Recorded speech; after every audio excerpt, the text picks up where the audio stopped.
Okay, सो हम आज शुरू करेंगे पवित्र आत्मा का जो आखिरी सेवकाई है। और ये कौन सा है?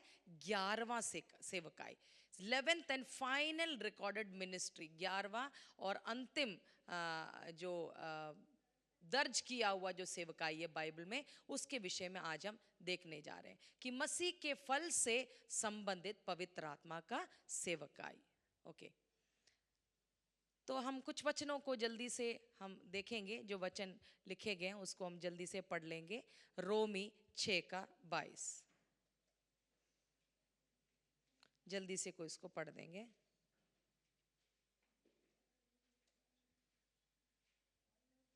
रोमी 6:22।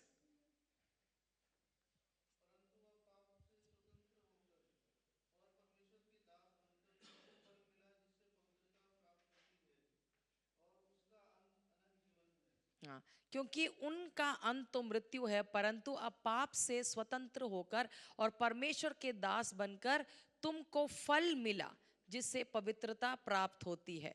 Okay, fruit, and actually English में और स्पष्ट है, all of you have your fruit unto holiness. Okay, पवित्रताई के लिए फल, पवित्रताई के लिए फल।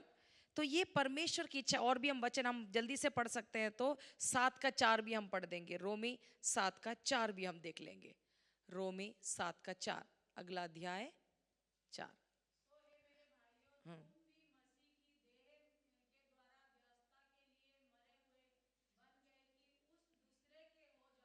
हम्म, जो मरे हुए। हम्म, हाँ, ताकि हम परमेश्वर के लिए फल लाए। ओके, तो ये परमेश्वर, कोलोसी 1:10 भी है। ठीक है, एक बार डाल देंगे उसको, हम देखते हैं पढ़ना है या नहीं। लेकिन हम यहाँ पर देखते हैं इन सब वचनों के द्वारा कि परमेश्वर की आज्ञा है कि हम उसके लिए फल लाएं। Okay, the command to bear fruit, फल लाने का आज्ञा, ये परमेश्वर चाहता है कि हम फल लाएं। या क्या यहाँ के लिखा हुआ है कोलोसी 1:10 में, ताकि तुम्हारा चाल चरण प्रभु के योग्य हो और वह सब प्रकार से प्रसन्न हो और तुम में हर प्रकार के भले कामों का फल लगे और परमेश्वर की पहचान में बढ़ते जाओ। हर प्रकार का फल तो हमारे अंदर उत्पन्न होना है, ये परमेश्वर की इच्छा है। आमीन। तो पड़ोसी से बोल सकते हैं एक दूसरे से, ये परमेश्वर की इच्छा है कि हम हर प्रकार के भले कामों का फल परमेश्वर के लिए उत्पन्न करें। आमेन, आमेन, हालेलुया, हालेलुया। तो एक और वचन हम पढ़ेंगे, उत्पत्ति 1:28, और ये वचन से हम सब वाकिफ हैं। ओके, उत्पत्ति 1:28।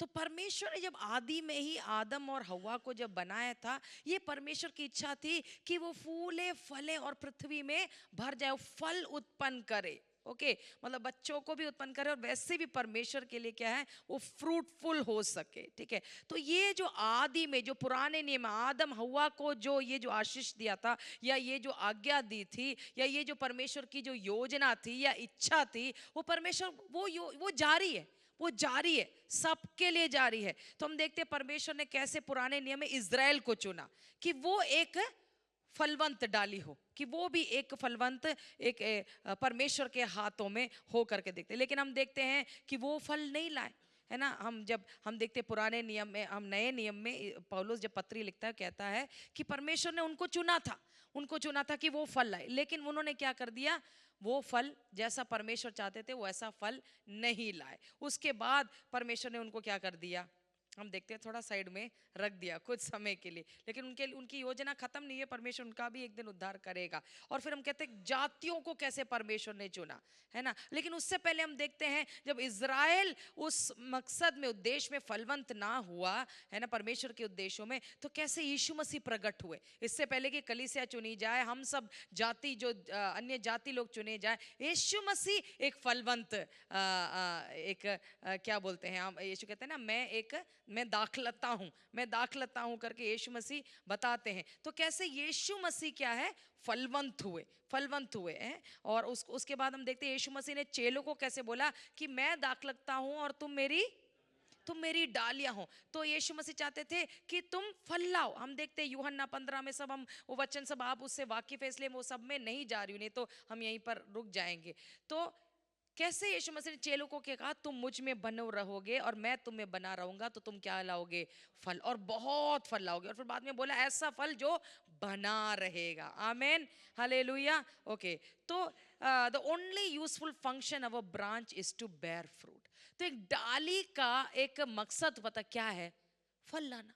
एक डाली का उद्देश्य क्या है, मकसद क्या है, फल लाना। और हम वो एक एक डालियां, यीशु मसीह दाखलता है और हम क्या है, डालियां। और ये परमेश्वर की इच्छा है हम फल लाएं। आमेन, हालेलुया। इसमें दो बात है ही नहीं।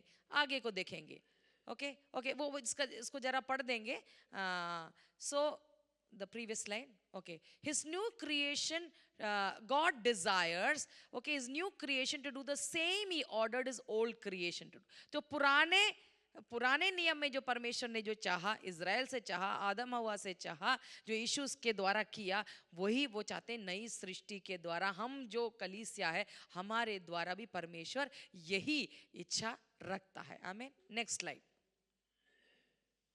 Okay, so the believer to fulfill the prophecy concerning Yusuf को भी दिया था, हम उसको भी पढ़ देंगे जल्दी से। उत्पत्ति 49 का 22, कैसे भविष्यवाणी हुई थी यूसुफ के ऊपर।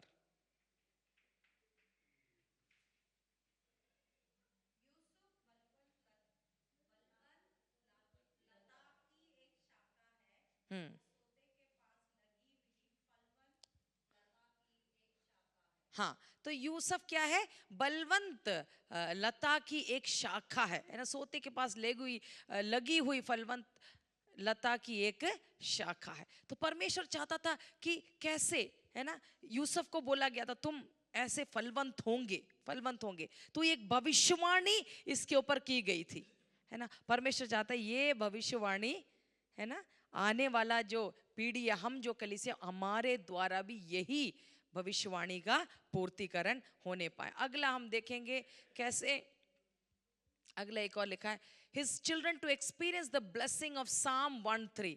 भजन संहिता 1:3 में भी हम देखते हैं कि कैसे वहां पर लिखा हुआ है कि वह जो वृक्ष के समान है ना, जो रात दिन परमेश्वर के नियमों पर ध्यान देता है, पढ़ता रहता है, तो वो कैसा है कि वो बहती नालियों के किनारे लगाया जो गया है, वो अपनी ऋतु में फलता है और जिसके पत्ते कभी मुरझाते नहीं। हालेलुया।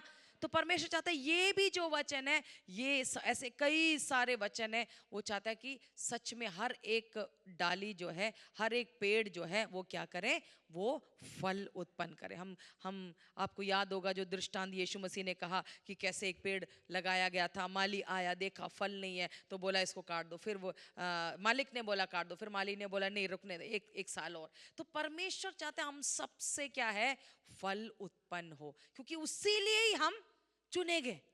वो मतलब विकल्प नहीं, ऑप्शन नहीं, हमको फल लाना ही पड़ेगा। तो अलग अलग वचन में आपके सामने रखा है। ओके, और हम देखते हैं his children to function today as his tree of life will function in eternity.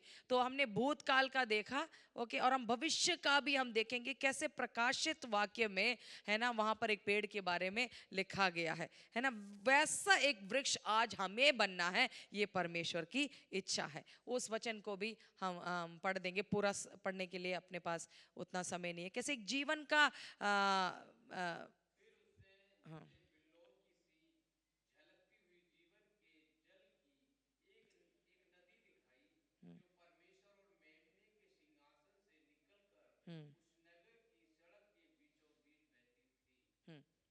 और फिर वहां पर वो पढ़ोगे तो आप कहोगे कैसे 12 महीने, है ना, वो फल देती थी, वे सब आप पढ़ के देख लीजिए। और ये फल क्या है, राष्ट्रों के, है ना, चंगाई का कारण बना, है ना, वहां पर पूरा उसका डिस्क्रिप्शन लिखा हुआ है, आप जब जरा पढ़ोगे तो कैसा है करके।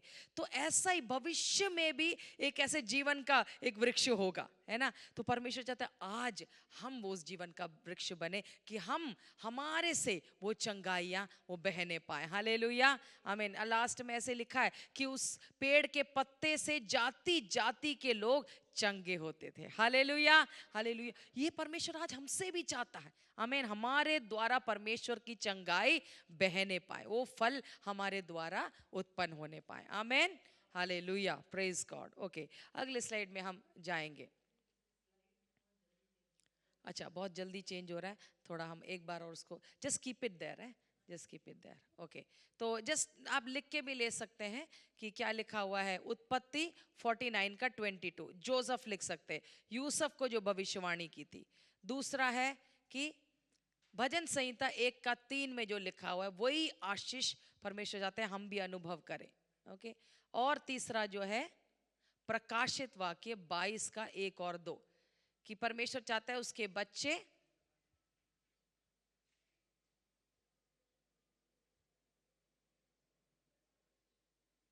ओके कि उनके बच्चे आज भी उसी तरह कार्य करें जैसे जीवन का वृक्ष अनंत काल में कार्य करेगा। ओके, अपनी भाषा में भी आप लिख सकते हैं प्रकाशित वाक्य 22 का 1 और 2। तो ये शुरू से लेकर, मेरा कहने का मतलब है अंत तक परमेश्वर की यही इच्छा है कि हम फल को उत्पन्न करें। आमीन, हालेलुया, प्रेज गॉड। ओके, तो अब हम देखेंगे अगली बात को, हम देखेंगे the pre requisites for bearing food. फल पैदा करने के लिए कुछ आवश्यक शर्तें हैं। फल ऐसे ही नहीं उत्पन्न होगा, ठीक है, फल ऐसे ही उत्पन्न नहीं होगा। पड़ोसी से बोलो फल ऐसे ही नहीं निकलेगा, सिर्फ इच्छा करने से नहीं निकलेगा, है ना। कदम कुछ उठाने पड़ेंगे, कुछ शर्तें हैं, कुछ शर्त हैं, जब हम मानेंगे तो वो फल को हम हमारे जीवन से देख पाएंगे। ओके, और वो क्या है, पहला शर्त है one must die to the world. संसार के लिए हमें मरना जरूरी है, तभी वो हमारे अंदर फल, परमेश्वर का फल उत्पन्न होगा। आमीन। जब तक हम दुनिया के लिए जीवित है, दुनिया में जीवित नहीं कह रही मैं, दुनिया के लिए जीवित है, जब तक दुनिया हमारे अंदर है, हम दुनिया में तो हैं लेकिन दुनिया हमारे अंदर नहीं होना चाहिए। हम दुनिया के लिए, दुनियादारी जो हम बोलते हैं, है ना, वो हमारे अंदर है तो हम परमेश्वर के लिए फल उत्पन्न नहीं कर पाएंगे। तो हमें क्या करना पड़ेगा, जोर से बोलो, हमें हमें संसार के लिए मरना पड़ेगा। ठीक है, ओके, यूहन्ना 22 का 24 में लिखा हुआ है, उसको भी हम पढ़ सकते हैं, जल्दी से हम पढ़ लेंगे। 12 का 24। हाँ, हम्म हम्म हम्म, हम्म। हाँ, जब बीज मरेगा तभी वो फल उत्पन्न करेगा और बहुत फल उत्पन्न करेगा। एक बीज डालते लेकिन कितना फल उसमें से निकलता है, लेकिन कब होगा, जब जब तक वो मरेगा नहीं तब तक क्या है, फल नहीं उत्पन्न होगा। तो हमें दुनिया के लिए क्या करना पड़ेगा, मरना, शरीर के लिए, शारीरिक अभिलाषाओं के लिए, दुनिया के लिए, अपने आप के लिए भी हमें क्या करना पड़ेगा, मरना पड़ेगा। अगला हम देखते हैं, और दूसरा शर्त क्या है, हमें मरना भी पड़ेगा, और दूसरा एक पॉजिटिव चीज है क्या, सकारात्मक, one must abide in the saviour. मतलब हमें क्या है, मसीह में, हमारे उद्धारकर्ता में हमें रहना जरूरी है, उसमें बने रहना जरूरी है। आमीन, सब मेरे पीछे बोले, यीशु में बने रहना जरूरी है फल उत्पन्न करने के लिए। और वो मैंने पहले भी आपको बोला, यूहन्ना 15 का 1 से 5 लिखा है, 16 में लिखा है, ये सबसे हम वचन से वाकिफ है, उसमें नहीं पढ़ेंगे, केवल 16 जरा डाल दे कि जब हम उसमें बने रहेंगे और वो जब हम में बना रहेगा तो हम बहुत फल को उत्पन्न करेंगे। 16, हाँ, हम्म हम्म,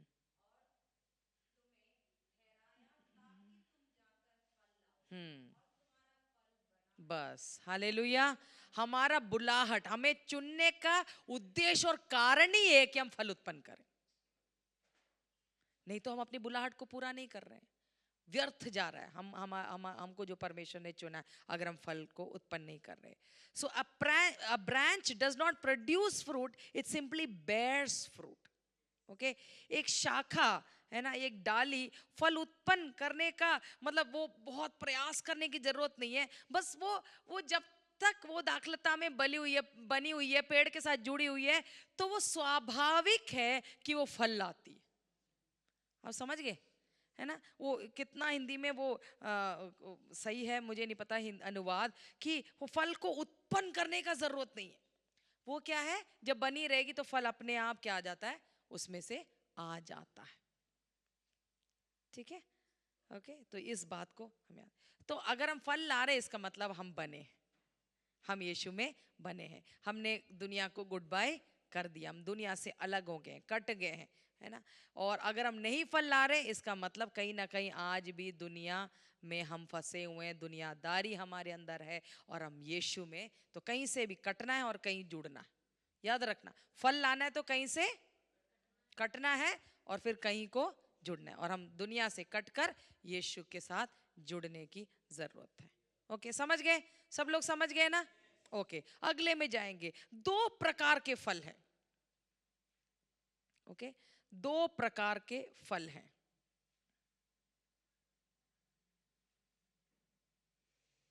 सब लिख के ले लें, दो प्रकार के फल हैं। तो एक है, क्योंकि यीशु ने कहा तुम मुझ में बने रहोगे तो तुम फल लाओगे। एक फल जो है आउटर फ्रूट, यानी सोल विनिंग, बाहरी फल, यानी आत्माओं को जीतना, वो भी फल है। हम फल लाना का मतलब क्या है, हम कई लोगों को परमेश्वर के लिए जीतना, आत्माओं को जीतना। यूहन्ना 4:35 और 36। ओके, एक बार उनको लिख लेने दो। ओके, यूहन्ना 4:35 और 36। बाहरी फल, सब मेरे पीछे बोलेंगे, दो प्रकार के फल हैं। उंगली दिखाकर बोले, दो प्रकार के फल। फल लाना है, ठीक है, और कब लाएंगे, शर्त क्या है, दुनिया से कटना है, यीशु के साथ जुड़ना है। और जब हम ऐसे होगा तो कैसे, कितने प्रकार के फल लाएंगे, दो प्रकार के। पहला फल क्या है, आत्माओं को जीतना। हम बच गए, अब हमको कई लोगों को जीतना है परमेश्वर के लिए, आत्माओं को जीतना। ओके, 4:35 अब 36 पढ़ ले, क्या लिखा है। क्या तुम नहीं कहते हम्म कि कटनी होने में अब भी 4 महीने पड़े हैं? हम्म देखो मैं तुमसे कहता हूँ, हम्म अपनी आंखें उठाकर खेतों पर दृष्टि डालो हाँ कि वे कटनी के लिए पक चुके हैं। हाँ, कटनी के लिए लोग तैयार हैं, वो तैयार है, लेकिन हमको वो कटनी काटना है। हमें देखना है कि आत्माएं वहां पर है जिनको परमेश्वर की जरूरत है ना, जिनको जरूरत है वो यीशु को जानना है, यीशु के बिना वो नाश हो जाएंगे। तो लोग हैं, आत्माएं हैं, लेकिन हमें क्या करना है, सिर उठाकर देखना पड़ेगा, तभी जाके हम उन आत्माओं को देख पाएंगे और उनको परमेश्वर के लिए जीत पाएंगे। आत्माओं को जीतना ये फल हमारे अंदर, ये नहीं ये पासबानों का काम है, अगुओं का काम है, सेल लीडर का काम है, लोकल लीडर का काम है, मेरा काम है बस आके यहाँ पर बैठना है, नहीं। हर एक विश्वासी को फल लाना है, मतलब हर, आपको जन्म देना पड़ेगा बच्चे को, आपको आत्माओं को जीतना पड़ेगा। कोई ज्यादा करे कम करे ये पर आप क्या कर रहे हैं उसके लिए, आत्माओं को जीतने के लिए क्या करें, प्रार्थना करना है, अवसर जब मिलेगा सुसमाचार सुनाना है ना, ये हर एक का काम है ना। जब हम मर जाएंगे तो हम बिल्कुल फल को उत्पन्न करेंगे, तो आत्माओं को जीतना है। तो कोई भी मत सोचना आत्माओं को जीतने का काम मेरा नहीं है, नहीं, सबका काम है। ये फल परमेश्वर सबसे उम्मीद करता है। आमेन, आमेन। दूसरा फल क्या है, हमने देखा बाहरी फल है, आत्माओं को जीतना है ना। और आज का स्टडी हम इसी के ऊपर होने जा रहा है पूरा हो गया, आंतरिक फल। सब लोग बोलो आंतरिक फल, इनर फ्रूट, ठीक है, आंतरिक फल यानी मसीह जैसा बनना। तो ऐसा नहीं कि एक पकड़ लिया दूसरा छोड़ दिया, है ना, ये दूसरा पकड़ लिया पहला वाला छोड़ दिया, नहीं, ये दोनों फल परमेश्वर हमसे चाहता है। क्या है, मसीह जैसा बनना। सब मेरे पीछे बोले, मसीह का स्वभाव, उसका चरित्र में बदलना या बढ़ना। ओके। और आज का स्टडी हम जल्दी से वो 9 फल को, बल्कि 2 और एडेड है, उसको हम 11 को देखने जा रहे हैं। ठीक है, सबने लिख लिया? आंतरिक फल यानी मसीह जैसा बनना। अब हम देखेंगे गलाती 5 का 22 और 23। अब इसको हम सब लोग मिलकर पढ़ेंगे, आराम से पढ़ेंगे, एक एक करके हम देखेंगे, लेकिन एक बार एक साथ हम पढ़ेंगे। 1 2 3। पर आत्मा का फल प्रेम, आनंद, मेल, धीरज और कृपा, भलाई, विश्वास, नम्रता और संयम है। बस। ठीक है, यहां पर हम क्या देखते हैं? 9 फल को देखते हैं, फलों को नहीं देखते हैं। आत्मा का फल, उसके 9 भाग हैं। मैं एक संतरा सोच के रखा था, लेकिन लास्ट में नहीं लेके आई, मैं नहीं लेके पाई, एकदम लास्ट में मेरे से छूट गया। संतरा देखा है ना, एक ही फल है ना, देखा जाए तो एक ही संतरा है, लेकिन जब उसको छीलोगे तो उसके अंदर देख कितना सारा देखोगे ना, अलग अलग एक एक करके हम खाते हैं ना, बिल्कुल ऐसे आत्मा का फल है वो फल है, वो एक संतरा जो है आत्मा का फल, लेकिन उसके अंदर अलग अलग अलग अलग भाग हैं। तो वैसा है ये जो हमने अभी पढ़ा है। ओके, तो ध्यान देना, आत्मा के इंग्लिश में फ्रूट्स नहीं है, हिंदी में तो फल ही है एक्चुअली, है ना। अंग्रेजी में the fruit of the Holi spirit, आत्मा का फल, फल आत्मा का फल, हाँ आत्मा का फल। ओके, तो हम उसको, जैसे पवित्र आत्मा के वरदान, बहुत सारे वरदान है, हमने देखा अभी अभी सारा हमने सुना है, लेकिन आत्मा का वो एक ही फल है जिसमें अलग अलग ABCDEFG ऐसे करके है। ओके, आप समझ रहे ना मैं क्या कहना चाह रही हूँ? मतलब आप ये नहीं कह सकते मेरे अंदर प्रेम है लेकिन धीरज नहीं है, नहीं नहीं नहीं, वो सारा ही होना चाहिए। हाँ, थोड़ा कुछ एक में ज्यादा होगा, एक में कम होगा, लेकिन सारा ही हमको डेवलप करना है। ये सब फल को हमें क्या करना है? बढ़ाना है, बढ़ाना है, मेहनत करना पड़ेगा, प्रार्थना के द्वारा, वचन के द्वारा, है ना, शिक्षा प्राप्त करते वक्त, पवित्र आत्मा में प्रार्थना करते, हम एडिफाई करते हैं अपने आप को उन्नति होती है। जिन चीज में स्ट्रगल कर रहे हैं उसके लिए हम परमेश्वर से प्रार्थना करेंगे। तो ऐसा हमको हर एक जहां कमी है उसमें हमें क्या करना है? बढ़ना पड़ेगा। आमीन, हालेलुया। तो एक एक करके हम जल्दी से देखेंगे। पहला, हालेलुया, सबसे पहला है जो सबसे इंपॉर्टेंट है और जो एक्चुअली सबको बना के रखता है, और वो क्या है? सब जोर से बोलेंगे, क्या है? प्रेम। ओके, तो आत्मा के हैं, हम आत्मा का 9 फल को हम देखने जा रहे हैं। ओके, पहला है प्रेम, सब जोर से बोलेंगे, और जोर से बोलेंगे, प्रेम। ओके, पहला वचन हम पढ़ेंगे, प्रेम से जुड़ो। बहुत सारे वचन है, दूंगी तो आप मुश्किल हो जाएगा, इसलिए एक एक एक एक करके हम उसको एक ही वचन में आपको दे रही, ताकि आपको लिखने में भी कम हो। हाँ, ओके, ये क्या है? कोलोसी 3 का 14 लिख के लीजिए, प्रेम लिख के आगे कोलोसी 3 का 14 लिखे। इसको भी हम सारे एक एक को हम मिलकर पढ़ने जा रहे हैं, पढ़िए। और इन सब के ऊपर प्रेम को, जो सिद्धता का कटिबंध है, बांध लो। Above all these things put on love which is the bond of perfection. शुरुआती वहीं से हुआ, ये क्या है? सबके ऊपर है, यहां पर भी लिखा है ना, सबसे ऊपर, है ना, क्या है? वो है जो सिद्धता का कटिबंध है, बांध लो। हमको इसको क्या? प्रेम को पुट ऑन, एक्चुअली पहनना है। अंग्रेजी में से लिखा है कि प्रेम को पहन लो, है ना? कुछ समझ में आ रहा है? प्रेम को पहनना है। हाँ हाँ, जो सिद्धता का कटिबंध है, जो बांध के रखता है ना?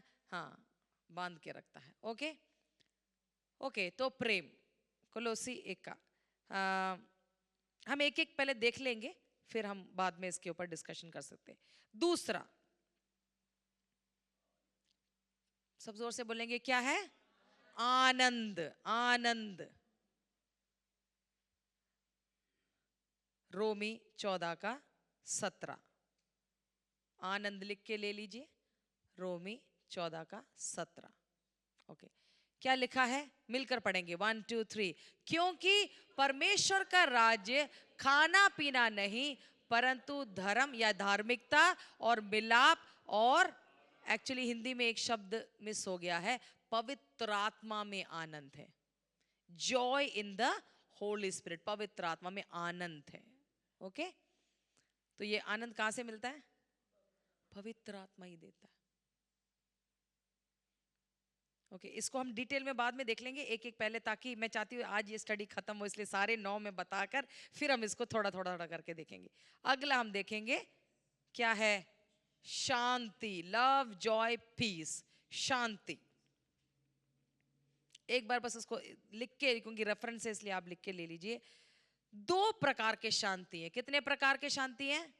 ये हमने ऑलरेडी पहले देखा था, ठीक है, हमने ये पहले देखा हुआ है, लेकिन मैं फिर भी रिपीट कर रही हूं। एक है परमेश्वर के साथ शांति, ठीक है, क्रूस देखा है ना, क्रूस। तो एक है परमेश्वर के साथ शांति, रोमी 5 का 1 में, ये हमने पहले सब लिखा हुआ पढ़ा हुआ है, इसलिए उसको रिपीट नहीं करेंगे। दूसरा है परमेश्वर का शांति, मतलब परमेश्वर के साथ हमारा मेल मिलाप हो गया है, अच्छा रिश्ता हो गया, जो कटा हुआ था, जो दूर थे, हम यीशु मसीह के द्वारा परमेश्वर के साथ अभी शांति बना लिया हमने। समझ गए ना, शांति बनाना, शांति बना लिया, तो परमेश्वर के साथ मेल मिलाप हो गया, शांति का एक रिश्ता। अब हम दुश्मन नहीं है, अब परमेश्वर मेरा दुश्मन नहीं है और मैं भी परमेश्वर का दुश्मन नहीं, है ना, हम लोग मिल गए। ओके, लेकिन उतना ही नहीं, क्या है, परमेश्वर का शांति, परमेश्वर का शांति हमारे अंदर बने रहना हर परिस्थिति में, हर परिस्थिति में। वो फिलिप्पी 4 का 7, ये वचन भी हम सब जानते हैं कि तब परमेश्वर के, जब सारी बातों को हम प्रार्थना में परमेश्वर के साथ धन्यवाद, विनती, निवेदन उसके पास लाएंगे, तो ऐसा लिखा है, तब परमेश्वर का शांति जो समझ से परे है हमारे हृदय और हमारे मनों में बसेगा। आमेन, हम मसीह में वो सुरक्षित रखेगी। हालेलुया। तो परमेश्वर के साथ शांति और परमेश्वर का शांति, परमेश्वर की शांति। ओके, जब ये होगा तो मेरे हिसाब से एक और लेवल है जो स्टडी में नहीं लिखा गया, लोगों के साथ भी शांति होगा। वो सब में, एक्चुअली प्रेम में भी है, तो प्रेम में भी परमेश्वर के साथ का प्रेम का रिश्ता, और फिर वो कैसे प्रकट होगा, हाँ मैं परमेश्वर से बहुत प्रेम करती हूँ, परमेश्वर से बहुत प्रेम करता हूँ, बोल दिया, लेकिन यीशु मसीह कहता है, अरे जो दिखता है तुम्हारा भाई, तुम उससे प्रेम नहीं कर पाते, तो तुम क्यों झूठ बोलते हो कि तुम परमेश्वर से प्रेम करते हो? अपने बीवी से नहीं प्रेम कर सकते, अपने पति से नहीं कर सकते, अपने सास से नहीं कर सकते, अपनी बहू से नहीं कर सकते, तो क्या तुम परमेश्वर से प्रेम करो? यीशु बोलता, जो दिखता है उसको नहीं कर सकते, तो जो नहीं दिखेगा क्या, मतलब तो हम कैसे परमेश्वर के प्रति अपना प्रेम को प्रकट कर सकते हैं? अपने पड़ोसी को प्रेम कर। तभी तो यीशु मसीह ने कहा, परमेश्वर से प्रेम करो और अपने पड़ोसी को भी अपने समान प्रेम करो। ओके, तो ये सारी है ना, तो क्या बोलते हैं, हम देखते हैं शांति में भी ये है। ओके, परमेश्वर के साथ परमेश्वर का शांति, और परमेश्वर का शांति जब हम अनुभव करेंगे तो दूसरों के साथ भी हम मेल मिलाप करेंगे, उनके साथ भी हमारा शांति बना रहेगा। ओके, परिस्थितियां नहीं आएंगी ऐसा नहीं है, आएगा, लेकिन हम क्या करेंगे? जैसे यीशु मसीह ने कहा, blessed are the peacemakers, धन्य है जो मेल मिलाप कराते हैं, शांति बना के रखते हैं, ठीक है, वो परमेश्वर के संतान कहलाएंगे। आमेन, हालेलुया। ओके, अगला क्या है? धीरज, सब जोर से बोलेंगे, धीरज यानी पेशेंस, सबर, जो आजकल के जमाने में घटता जा रहा है, क्योंकि हम फास्ट फूड के जमाने में जीते हैं, लाइन में नहीं खड़ा होना पसंद करते, है ना, तुरंत इंस्टेंट कॉफी, फास्ट फूड, है ना, माइक्रोवेव।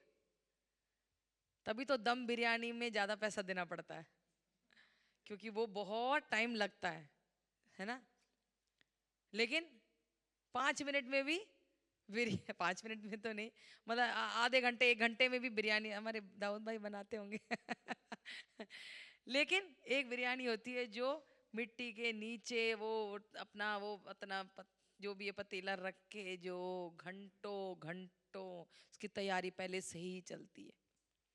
कहाँ किसके पास है ये सब करने के लिए? अभी सब्र नहीं है, फटाफट फटाफट। तो इसलिए क्या, सब्र खोते जा रहे हैं हम। लेकिन ये क्या है? आत्मा का फल है, हमारे अंदर होना बहुत जरूरी है और उसमें बढ़ना है। मेरे अंदर तो उसका एक अंश भी नहीं था मैं ऐसे कहती थी, लेकिन परमेश्वर बढ़ा रहा है, सिखा रहा है, परिस्थितियों के द्वारा सब्र करना सिखा रहा है। परमेश्वर जानबूझ के हमें वेट कराता है कई चीजों के लिए। हम चाहते हैं कि अब भी मुझे चाहिए, लेकिन नहीं देता परमेश्वर। क्या है? तभी तो हम बढ़ेंगे सब्र में। अभी मांगा अभी, तभी तो बच्चे क्या है, बच्चे और बड़े में फर्क क्या है? बच्चे अभी बोला दूध के वो चर्च में है, दफ्तर में है, मॉल में है, कहां पर है, उनको फर्क नहीं पड़ता। जैसी भूख लगी शुरू हो जाएंगे, और उनको चुप कब तभी करा सकते जब तक उनके मुंह में या तो आर्टिफिशियल या तो असली दूध है ना, जब तक ना आ जाए। सही है ना? लेकिन बड़े हो गए कैसा पता चलेगा? जब हम सब्र करेंगे, सब्र करेंगे। तो आत्मा का फल क्या है? वचन दूसरा कोरिन्ती 6:6, रोमी 2 अच्छा 2 वचन यहाँ गलती से आ गया, कोई बात नहीं, लिख के ले लीजिए। दूसरा कोरिन्ती 6:6 और रोमी 2:4। You can just put any one of the words.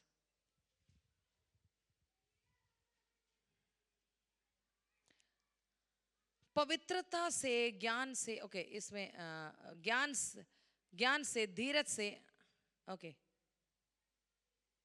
क्या तू उसकी कृपा और सहनशीलता और धीरज रूपी धन को तुच्छ जानता है, और क्या ये नहीं समझता कि परमेश्वर की कृपा तुझे मन फिराव को सिखाती है? परमेश्वर के अंदर धीरज है।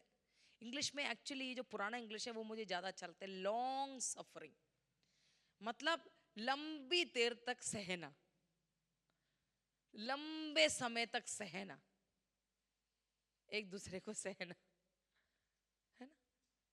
ये वरदान हमारे अंदर, पति पत्नी के साथ, पत्नी पति के साथ, हम बच्चों के साथ, बच्चे माँ बाप के साथ, विश्वासी विश्वासी के साथ, अगुआ विश्वासी, मतलब ये हर रिश्ते में, पड़ोसी पड़ोसी के साथ, हर रिश्ते में लंबा देर सहना, है ना? लॉन्ग सफरिंग, पेशेंस, धीरज, परमेश्वर का, ये सारा पवित्र आत्मा का फल है। मतलब परमेश्वर के अंदर ये सारी है, तो जब हम पवित्र आत्मा के संगति में चलेंगे ये सब हमारे अंदर भी है ना। ये बीज तो है, बीज है, लेकिन वो बीज को क्या करना है? हमें बढ़ाना है। और कैसे बढ़ेगा? जब परिस्थितियां आएंगी तब पता चलेगा, तब मुझे अरे यार मेरे अंदर ये है नहीं, मुझे बढ़ना। हम चिल्लाएंगे रोएंगे, प्रभु मेरे अंदर ये क्षमता दे करके हम प्रार्थना कर सकते हैं और प्रभु हमें बढ़ाएगा। आमीन। अगला देखते हैं क्या है? काइंडनेस यानी दया, दया या कृपा, कृपा है ना, दया कृपा, दूसरों पर दया करना। इंग्लिश में ऐसे लिखा है, gentleness is a quiet and respectful kindness. Actually एक ट्रांसलेशन में जेंटलनेस लिखा हुआ है, कहीं अलग अलग ट्रांसलेशन में अलग अलग है। ओके, काइंडनेस हम सब समझते हैं इसको। काइंडनेस क्या? दया दिखाना। हमने दया, दया एक वरदान भी है, हमने देखा, ठीक है, और वो क्या है? एक फल भी है ना। मर्सी याद है ना, मर्सी का सब अलग अलग शब्द है, लेकिन तकरीबन एक ही चीज है ना। दूसरे पर तरस कर, मतलब तरस तो खैर उतना सही नहीं है, दया दिखाना। Okay, kindness. जल्दी से अगला उसको वचन हम देख लेंगे, तीतुस 3:2। किसी को बदनाम ना करना, झगड़ालू ना हो, पर कोमल स्वभाव के हो, और सब मनुष्यों के साथ बड़ी नम्रता के साथ रहे। तो जो काइंड होता है, जो जो क्या है? कृपालु, है ना। जो कृपालु होते हैं, जो दयावंत होते हैं, वो क्या करेंगे? प्रभु क्या मदद कर हमें कि हम किसी को बदनाम नहीं करेंगे, झगड़ालू नहीं होंगे, कोमल स्वभाव के होंगे, और सब मनुष्यों के साथ बड़ी नम्रता के साथ रहे। कितना मेहनत करना है ना हमको, कितना हमको हमारे अंदर, हमें बहुत काम है, सच में बहुत काम है। ये बाइबल से ही पढ़ रही हूँ कितना जल्दी हम दूसरों को बदनाम कर देते हैं ना, कितना जल्दी। अब पूरी बात सुनी भी नहीं हमने। अभी तो मसीह जगत में यही हो रहा है, कोई किसी ने कुछ एक लाइन, पूरी बात उनका प्रचार सुना भी नहीं, कहीं से बीच में उठा लिया और उसको उसका क्या बोले कपड़े उतार देते। सच में ऐसा ऐसा होता है। लेकिन किसी को बदनाम नहीं करना, झगड़ालू नहीं होना, कोमल स्वभाव, सब मनुष्यों के साथ नम्रता के साथ प्रभु हम सबको बढ़ाए। आमीन। सच में जब हम सब ये पढ़ते हैं ना तो हमें आईने के समान है, प्रभु ये कहाँ हूँ मैं और कहाँ तक मुझे पहुँचना है। हमें चिल्लाना पड़ेगा, रोना पड़ेगा, प्रभु ये आत्मा का फल मेरे अंदर दिन प्रतिदिन ये बीज को बढ़ाने के लिए मदद कर। आमीन। अगला क्या है? अगला हम देखते हैं गुडनेस, भलाई, भलाई करना, मतलब भलाई के काम करना, है ना। It is wholesome acts going the extra mile. Yeshu ने कहा ना, जब कोई तुम्हें 1 मील चलाए तो 2 मील, जबरदस्ती, जबरदस्ती वाला है। और उसको जब हमने पीछे कुछ चीज देखा था, हमने मिलके परिवार समेत चोजन जब हमने सीरीज देखा था, तब समझ में आया ये एक्स्ट्रा माइल क्या होता है। मतलब रोमी साम्राज्य में रोमी साम्राज्य करी जब रोमन साम्राज्य के जब वो राज्य कर रहे थे इजरायलियों के ऊपर, यहूदियों के ऊपर, तब वो अपना वो राजा है ना, वो शासन में, तो वो क्या करते थे, उनका जो ढाल और उनका जो यूनिफॉर्म होता है ना, वो बहुत भारी होता है, बहुत सारी चीजें उनके पास होती है। तो कई बार ये हमेशा लेके उठा के लेके घूमते चलते हैं ना ये लोग। तो जब उनको कई एक जगह से दूसरी जगह जाता है तो ये सब लेके चलना पड़ता है। तो वो क्योंकि वो शासन कर रहे हैं, वो क्या कर सकते हैं, किसी भी एक यहूदी को पकड़ के बोल सकता है इसको पकड़ो, एक साधारण व्यक्ति को उसका हाथ में पकड़ा कि इसको पकड़ो, अब चलो मेरे साथ, वो फ्री होके चलेगा और उसको पकड़ना पड़ता है, वो ना नहीं बोल सकता, ना नहीं बोल सकता, औरत हो पुरुष हो जो भी है, और उनको उठा के लेकर ना चलना पड़ता है 1 मील। हाँ, नियम है कि 1 ही मील तक वो मजबूर कर सकते हैं तुम्हें, और 1 मील खत्म होते ही उनको वापस लेना पड़ेगा। तो यीशु मसीह ने कहा जब तुम्हें कोई 1 मील मजबूर करे ये चीज करने के लिए, तो तुम क्या करना बोला ये मेरा काम नहीं है, ये नाइंसाफी हो रही है मेरे साथ, कोई बात नहीं, तुमने 1 मील चलाया, दूसरा मील भी तुम्हारे लिए लेके चलने के लिए तैयार हो। ऐसे ही हम दुश्मनों को जीत सकते हैं, ऐसे ही हम अपने दुश्मनों को जीत सकते हैं। तभी यीशु मसीह ने बोला ना, अपने दुश्मन पर क्या है, बर्निंग कोल्स। हम जब ऐसा करेंगे ना, वो जलने लग जाएंगे अंदर से, हमें कुछ बोलना नहीं पड़ेगा। उनके अंदर कई लोग और भी कठोर होते हैं, लेकिन कहीं कुछ तो अंदर तो होगा काम, मुंह से नहीं भी बोलेंगे तो ऐसा गोइंग द एक्स्ट्रा माइल। और ये दुश्मनों के साथ नहीं, पहले तो हमें अपनों के साथ करना है सच में। तो जब मैं ये सीख रही थी, मैं सोच रही थी प्रभु कितना मुझे बढ़ने की जरूरत है, कितना, है ना। आगे देखेंगे। ओके, फेथ, विश्वास, सब मिलकर बोलेंगे विश्वास। ओके, हमने गुडनेस का वचन नहीं पढ़ा, एक बार पढ़ लेते हैं। मत्ती 5:4। ये अच्छा, ये चलो वो ठीक है, I think that's not the right verse, या maybe I will change it, put the next one. What's the next one?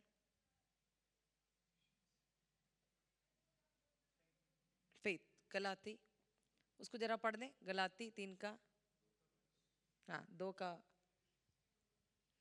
पढ़िए कोई ना कोई। मैं मसीह के साथ क्रूस पर चढ़ाया गया हूँ और अब मैं जीवित ना रहा हम्म, पर मसीह मुझ में जीवित है। हम्म, और मैं शरीर में अब जो जीवित हूँ तो केवल उस विश्वास से जीवित हूँ हम्म, जो परमेश्वर के पुत्र पर है, हम्म, जिसने मुझसे प्रेम किया हम्म, और मेरे लिए अपने आप को दे दिया। हम्म।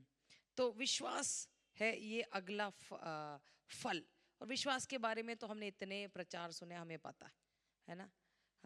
मुझे ज़्यादा उसको बोलने की आपको ज़रूरत नहीं है।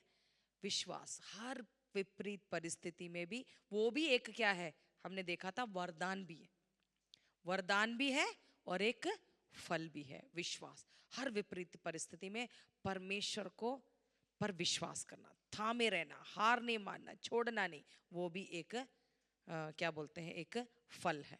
ओके, तो उसमें नहीं अधिक जाएंगे, अगले में जाएंगे। या मीकनेस यानी हिंदी में क्या है उसमें? नम्रता। सब जोर से बोलेंगे नम्रता। उसके बहुत सारे वचन लिखा है, आप लिख के ले सकते हैं, या तो सारा नहीं भी लिख के लेंगे तो चलेगा। पहला कोरिन्थी 4:12, कोलोसी 3:12 और 13, गलाती 6:1, एफेसी 2:2 और 3, और दूसरा तिमोथी 2:24 और 25। कोई बात नहीं, वो सब कुछ आपको लिख के लेने की जरूरत नहीं है, जस्ट मैंने उसको कोट कर दिया। मैं उसको एक्चुअली डिलीट करना भूल गई थी, एक ही वचन डालना था। ओके, नम्रता। सब जोर से बोलेंगे नम्रता। नम्रता, नम्रता क्या है? अंग्रेजी में से लिखा है meekness is subdued strength. Paul use this method in dealing with the Corinthian church. नम्रता मतलब ये नहीं मैं कुछ नहीं बोलूंगी, मैं कुछ नहीं बोलूंगा, ये नहीं है नम्रता। याद रखना, जहां बोलना है आपको बोलना पड़ेगा। आप समझ रहे हैं? कुछ समझ रहे हैं? नहीं नहीं मैं कुछ नहीं बोलूंगी, मैं कुछ नहीं बोलूंगा, मेरा कोई भी ओपिनियन नहीं। ओपिनियन मतलब क्या है? मेरा कोई भी विचार नहीं है, मैं ये नहीं है नम्रता। हर बात में पीछे हट जाना, नहीं, वो नम्रता नहीं है। वो प्रभु के दास कहते हैं कोरिन्थी कलीसिया को उनके साथ डील करने के लिए पौलुस ने इसको इस्तेमाल किया। मतलब सबड्यूड स्ट्रेंथ, परमेश्वर ने उनको अधिकार दिया। मैं इन दिनों कोरिन्थी पढ़ रही हूं तो मैं देख रही थी, पौलुस कहता है मुझे अधिकार मिला है तुम्हें बनाने के लिए, तुम्हें तोड़ने के लिए अधिकार नहीं है। और एक जगह कहता है क्या मैं डंडा लेके आऊं?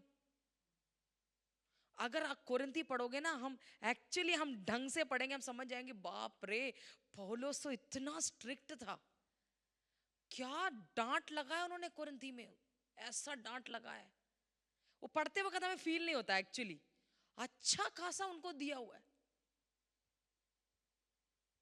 तो लेकिन मतलब अधिकार जो परमेश्वर ने दिया उसको इस्तेमाल करना है। नम्रता नहीं, नहीं अरे लोग बुरा मान जाएंगे, छोड़ो ना, क्या बोलना है, नहीं, आगे को सुधारने के लिए जो हमें उसको इस्तेमाल करना पड़ेगा इस परमेश्वर ने। लेकिन उसको क्या है, हम क्या करेंगे, उसका करने का भी तरीका होता है।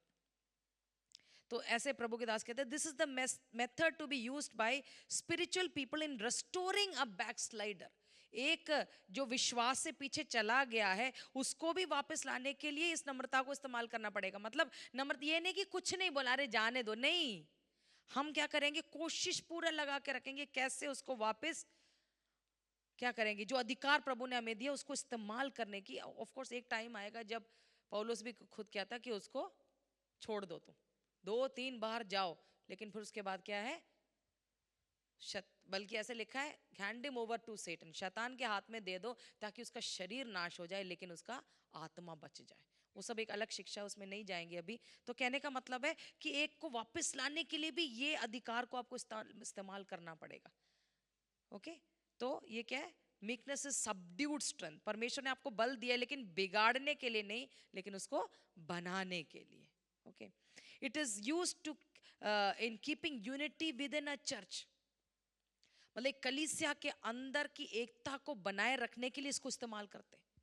मतलब हम जो नम्रता सोचते हैं और मैंने जो सीखा बिल्कुल मतलब कुछ मेल ही नहीं खाता। हम नम्रता सोचते हैं अरे मैं बहुत गरीब हूँ, अरे मैं मतलब मैं बेचारा, नहीं, ये नम्रता नहीं है। परमेश्वर ने आपको जो अधिकार दिया उसको सही रीति से इस्तेमाल करना, मीकनेस, नियंत्रित तरीके से, कम करके इस्तेमाल कर रहे हैं। मतलब उसका नाश हो जाए ऐसा नहीं, लेकिन उसका सुधार हो जाए। जैसे हम बिल्कुल जैसे बच्चों को अनुशासित करते हैं, हमारे बच्चे हैं, खैर अभी तो नियम ऐसा नहीं है, लेकिन एक टाइम था जब कोई पूछने वाला नहीं था। स्कूल में टीचर लोग भी अच्छी पिटाई कर देते थे। हमारे ऊपर तो डस्टर फेंकती थी हमारी टीचर, और इतना मोटा डस्टर, किस गलत जगह लग गया तो हो गया ना, कोई पूछने वाला नहीं, कोई कोई कुछ नहीं बोल सकता था। लेकिन अब क्या है, मेरे बच्चे को कैसे डांटा, टीचर को निकाल देंगे, ये जमाना आ गया। तो वैसे मतलब कहने का मतलब है अधिकार दिया है आगे वाले को बनाने के लिए, उसको बनाने के लिए आप उस अधिकार को नियंत्रित रीति से आप क्या करेंगे, इस्तेमाल करेंगे। ओके तो और कलीसिया में एकता को बनाने के रखने के लिए भी इसको क्या करना पड़ेगा, उपयोग करना पड़ेगा। It is the method used in dealing with all main, सबके साथ व्यवहार डील करते वक्त इसको इस्तेमाल किया जाता है। ओके ओके अगला हम देखेंगे, अगला क्या है, संयम।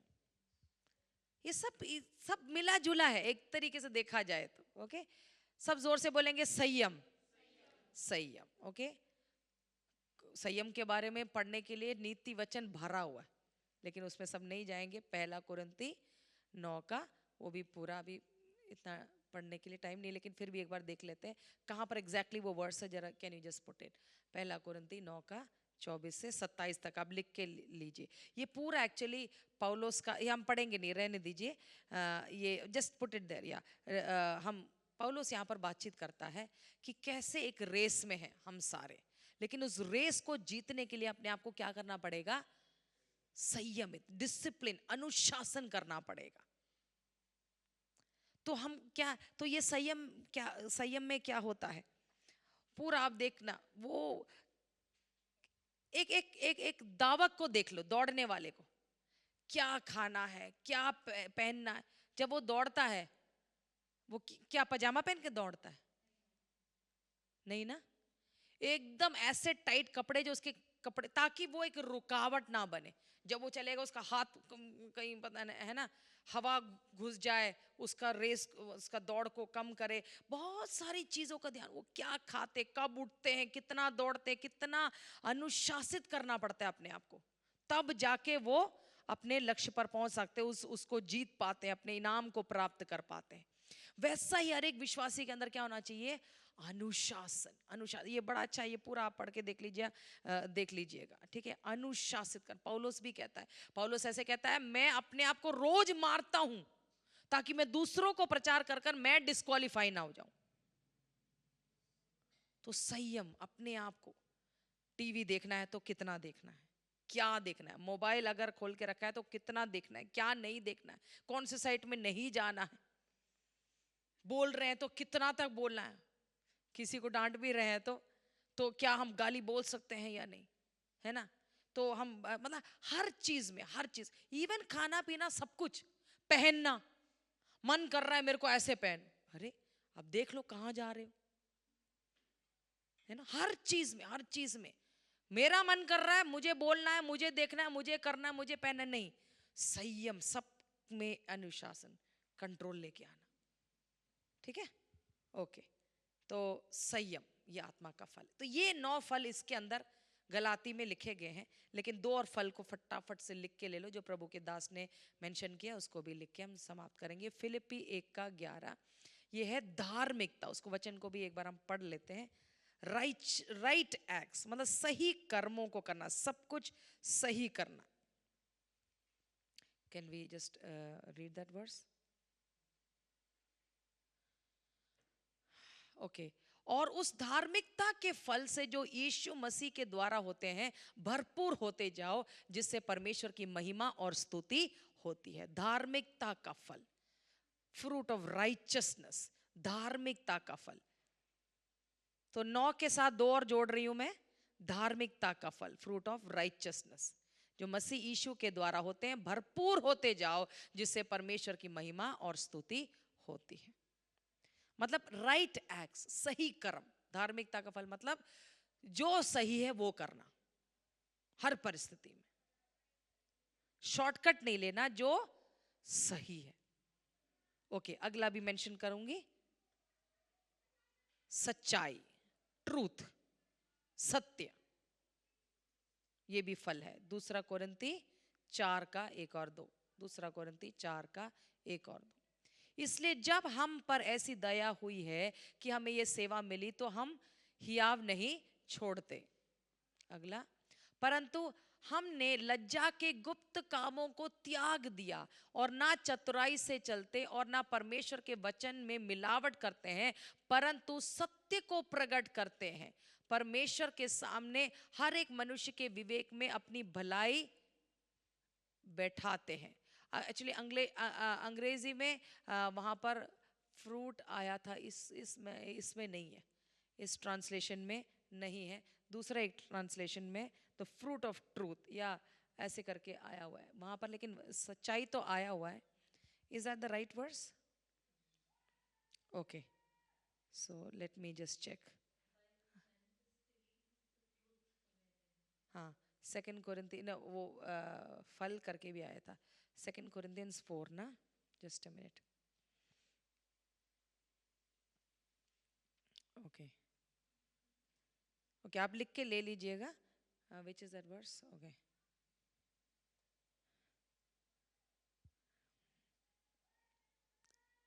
ओके, उसमें एक ट्रांसलेशन में ऐसा ही था। Okay, anyway that is the truth. Okay, truth, there's only one verse for it ना। Okay, that's okay.